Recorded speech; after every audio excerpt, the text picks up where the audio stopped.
This debate will come to order. The resolution before us today is Fashion Contributes to Society. Representing the proposition are its first speaker, Jamie, the second speaker, Cindy, and its third speaker, Grace. Representing the opposition are its first speaker, Sophia, the second speaker, Esther, and its third speaker, James. On behalf of the House, I would like to express the sincere welcome to our judges, Alicia, Simona, and Colleen. And now, Ian, I'm your moderator. Each speaker will deliver a 5-minute constructive speech. The second and the third speaker will also get a 4-minute reply speech. After each speech, I will immediately call upon the next debater to introduce the other case. I now call upon the first speaker, Jamie, to introduce the proposition case for 5 minutes. Honorable moderator, honorable judges, worthy opponents, ladies and gentlemen. Have you ever noticed how much influence fashion has on our lives? Clothing can influence how we feel and how others feel about us. It can indicate what your career is and what lifestyle you have. Fashion is affected by where you live and the current... I thank the member for her remarks.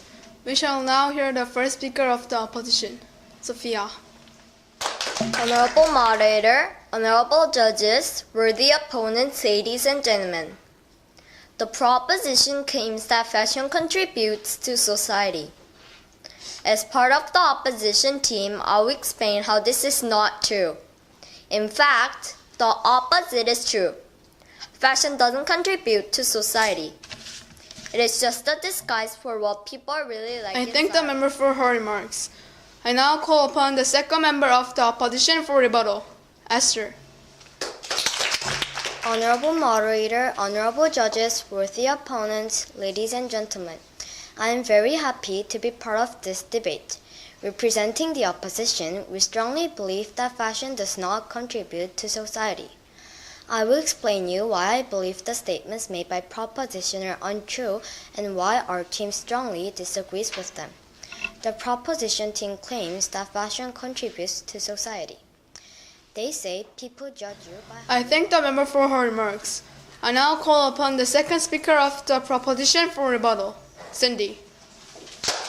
Honorable moderator, honorable judges, worthy opponents, ladies and gentlemen.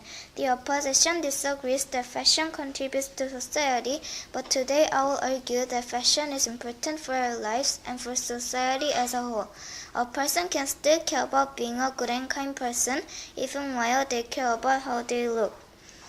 People's mind that fashion are connected. They state that fashion is expensive, but this is not always true. Trendy clothes are available to everyone at a variety of... I thank the member for her remarks. We will now hear the 4-minute answer period from each team, starting from the opposition. I now call upon the third member of the opposition for the answer period, James. The first question is, how can you make a good impression on others if you don't wear nice clothes? The second question is, don't you think fashion makes the world more interesting and less boring?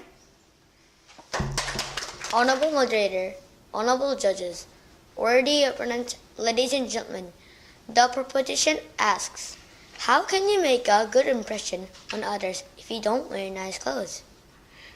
The proposition assumes that you need to wear nice clothes in order to make a good impression on others. This assumption is very... I thank the member for his reply, and I now call upon the third member of the proposition for the answer period, Grace. The first question is, don't you think it's unfair to kill animals for their fur and skins to use in fashion? The second question is, how can you justify the pollution that is caused by factories producing high fashion clothes? Honorable moderator, honorable judges, worthy opponents, ladies and gentlemen. Response to your first question. Don't you think it's unfair to kill animals for their fur and their skins to use in fashion? While the proposition agrees that it could be considered cruel to make clothes with animal fur and animal skins. But we also assert that we don't have to make clothes with animal fur and animal skins. I thank the member for concluding the debate. Would judges please complete their ballot? After doing so, you're invited to make constructive comments, but I would like to remind you that you're not to indicate which team has won the debate. Thank you.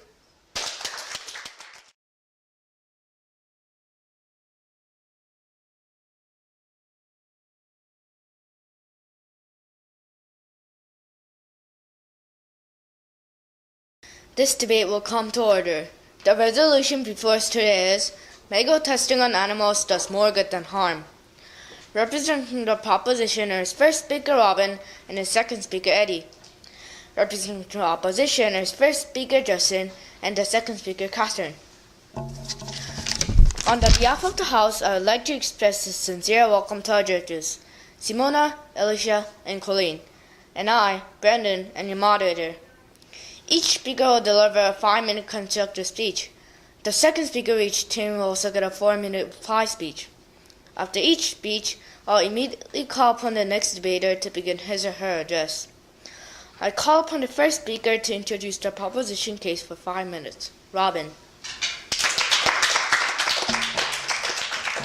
Good evening, Mr. Moderator, honorable judges, worthy opponents, ladies and gentlemen.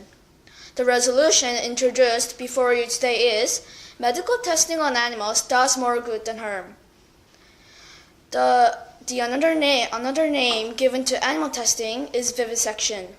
The definition given to vivisection is the practice of cutting into or using invasive techniques on live. I thank the member for his remarks. We shall now hear the first speaker for the opposition, Justin.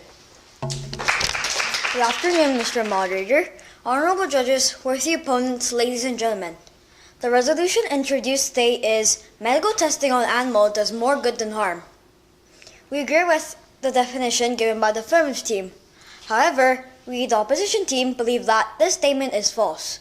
We would like to demonstrate the opposite of what our worthy opponents are trying to convince you of. Testing on animals is not necessary, it is inhumane, and there are other more productive methods. I thank the member for his remarks.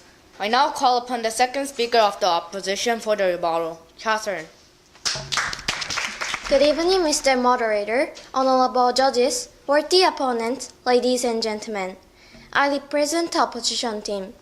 My worthy opponent said, people and animals have the same organs, so we can make new medicine and find new cures. This may be true, but I disagree with this idea. I would like to explain to the affirmative team that this statement is false.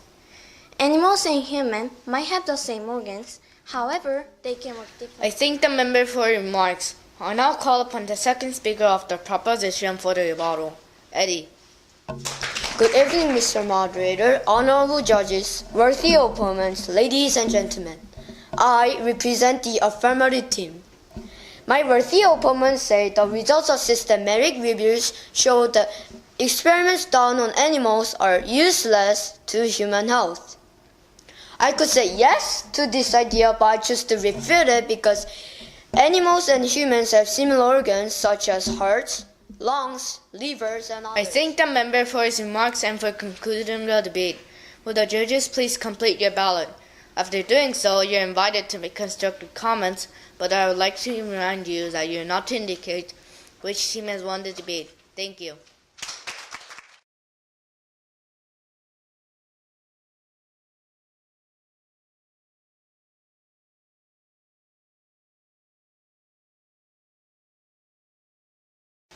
This debate will come to order. The resolution before us today is, should junk food be allowed in schools? The representing the first proposition is first speaker Kelly, second speaker Edward, third speaker Justin. The representing the opposition is first speaker Jane, second speaker Angela, third speaker Jason. On the behalf of the House, I would like to express a sincere welcome to our judges, Simona, Alicia, and Colin, and I, Andrew, am your moderator.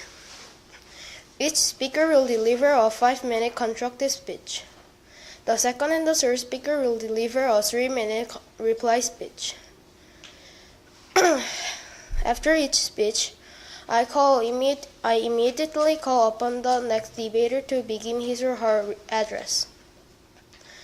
I call upon the first speaker to introduce the proposition case for 5 minutes. Mr. Moderator, honorable judges, worthy opponents, ladies and gentlemen, I represent the proposition team's case for why junk food should be allowed in school. What's your standard of junk food? Is all junk food harmful to our health? Is it your standard? Then for skinny people, candy and chocolate bar cannot be junk food? We believe junk food should be allowed in school because it's easy and cheap to get, and instead of restricting these foods, we should be teaching children about balance and moderation. I thank the member for her remarks. We shall now hear our first speaker for opposition, Jane Kim. Mr. Moderator, honorable judges, worthy opponents, ladies and gentlemen. It is the strong opinion of the opposition that junk food should not be allowed in school because junk food is bad for health and it is high sugar and fat, and it is the responsibility of educators to set a good example for the children. When you're walking the street, you can see many fat people, and they're fat because they eat such of junk food. I thank the member for her remarks. I now call upon the second speaker of the opposition for rebuttal. Angela Shin. Mr. Moderator, honorable judges, worthy opponents, ladies and gentlemen. The proposition states that junk food is convenient. However, the opposition argues that there are many foods available that are easy and healthy. For example, let's think about fruit. It has a lot of vitamins. I thank the member for her remarks.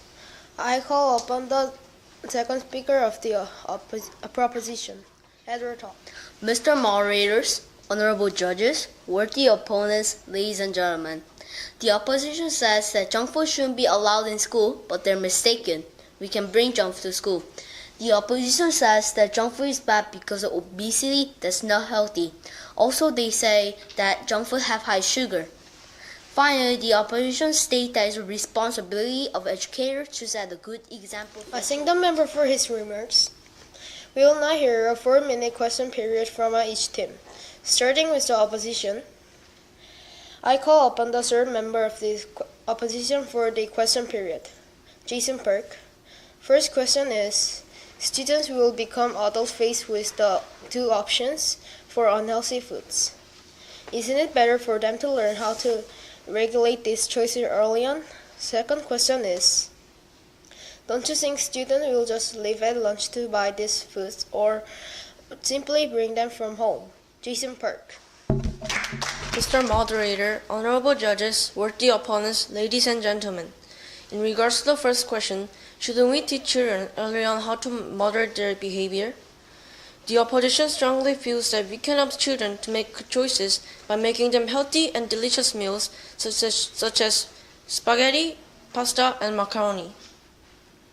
Children can still make choices based on multiple options, but all the options should be healthy. I thank the member for his reply, and I call upon the third member of the proposition, Justin Kim. First question is, shouldn't the school help the students to make healthy choices? Second question is, shouldn't the educator ensure that these vulnerable children are receiving at least one healthy, nutritious meal a day? Justin Kim. Honorable moderator, honorable judges, worthy opponents, and ladies and gentlemen. In regards to the first question, shouldn't the school help the students have healthy choices? Well, yes, but they can still have junk foods like Diet Coke or potato chips every once in a while. Also, they can eat fruit and vegetables. That could help them be healthy, right? Moreover, they could eat banana bread, which is fruit. I thank the member for concluding debate. Would the judges please complete your ballot? After doing so, you are invited to make constructive speech. But I would like to remind you that you're not indicate which team has won the debate. Thank you.